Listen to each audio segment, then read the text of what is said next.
दोस्तों, आज की सबसे बड़ी खबर। पश्चिम बंगाल में एसआईआर के खिलाफ याचिका पर सुप्रीम कोर्ट ने चुनाव आयोग को दिया नोटिस। सुनवाई के दौरान ममता बनर्जी भी कोर्ट में मौजूद रही। पहली बार किसी सीएम ने सुप्रीम कोर्ट में दलील दी।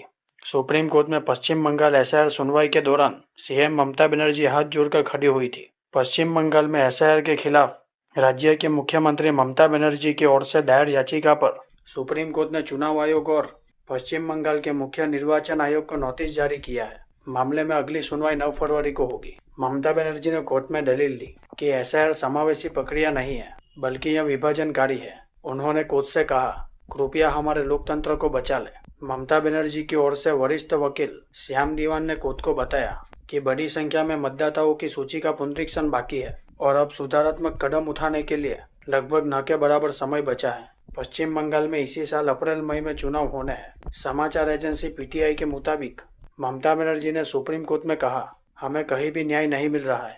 मैंने चुनाव आयोग को कई चिट्ठियां लिखी। ममता बनर्जी ने राज्य में मतदाता सूची के पुनरीक्षण में आम लोगों को हो रही परेशानियों और इसमें हो रही अनियमितताओं को बताने के लिए सुप्रीम कोर्ट से 5 मिनट मांगे। वहीं सीजीआई सूर्यकांत ने कहा कि इलेक्टोरल रूल रिवीजन माइग्रेशन से भी जुड़ा हुआ है। उन्होंने कहा कि हर समस्या का समाधान भी होता है और हमें यह सुनिश्चित करना चाहिए कि हर उस व्यक्ति का नाम सूची में हो जिनके पास पूरे दस्तावेज हो।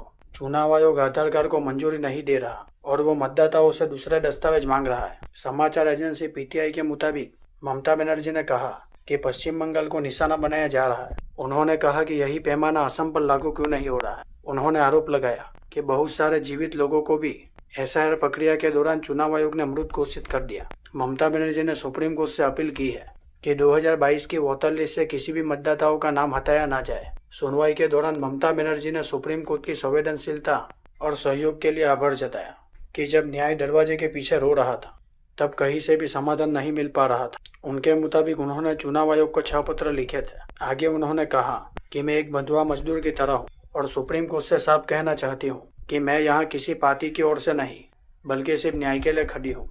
ममता बनर्जी यहीं तक नहीं रुकी। उन्होंने ईआरओ और चुनाव आयोग पर भी निशाना साधा कि अब ईआरओ की भी कोई भूमिका नहीं रह गई है।